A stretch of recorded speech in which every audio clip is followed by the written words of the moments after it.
Balıqçı, ovçu harda olmağından asılı olmayaraq Seramlı balıqçı, ovçudur. Və masa üsulumun, iş üsulumun üstündə şveçarski bıçaq var belə.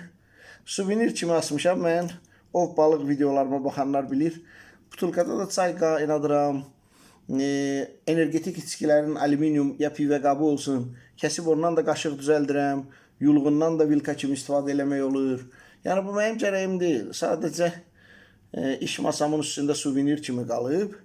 Bunu gördüm, yadıma nə düşdü. Bir ara mən ancaq durna balığı ovuna gedirdim, şuka ovuna.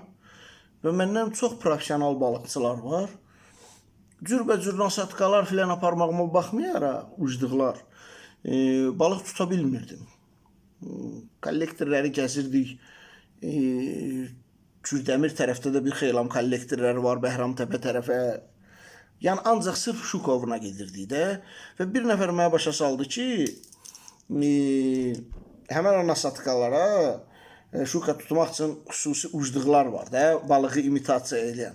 Qırmızı bir şey bağla. Mən də qırmızı bir şey nə tapım bağlayayım. Maşınımda zalent var idi. Zalent bağladım. Bu şveçarski noju gördüm, nə yadıma düşdü.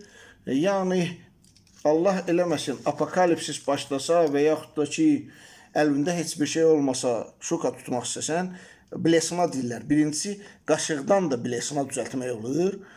Bu suda gələndə balığı imitasiya eləyir. Buna heç quruz, yük lazım deyil. Bağlamağa yeri də var. Leska bağladım.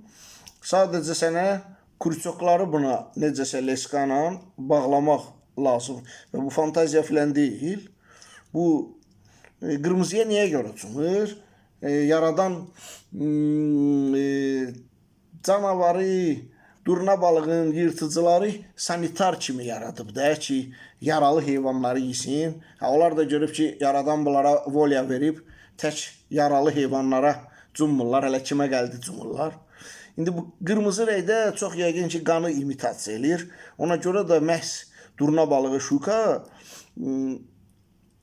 qırmızı rəyli blesniyə, qırmızı rəng olan şeylərə daha çox cumur. Yəni, əgər blesna yoxdursa, məcburiyyət qarşısında qalmışsansa, şuka tutmaq istəyirsənsə, sənə yeganə lazım olan bu kurçokları leska ilə bunun hər bir tərəfinə bağlayıb suya atmaq. Quruz filan da lazım deyil.